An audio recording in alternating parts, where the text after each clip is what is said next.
Andy, I know you got something to say about the right seeds.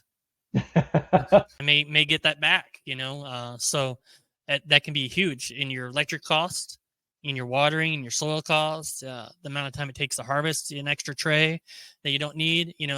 So much savings can be done there. Closely, do not buy bird seed.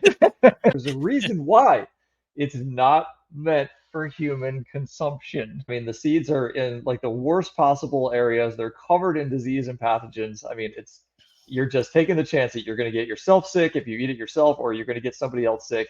And the problem becomes when that happens, the industry as a whole will be affected because they'll put more regulations in place. The government's going to get more involved.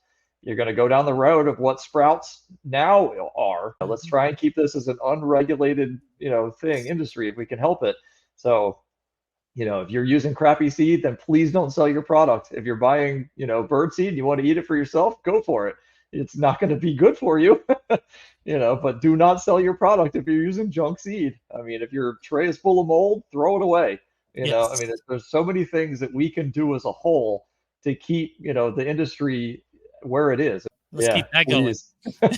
Don't use bird seeds. Hashtag no bird seeds. So yeah, definitely good seeds, and make sure you got your seed density correctly when you're growing. You don't want to go too expensive because you don't want to overcrowd your seeds.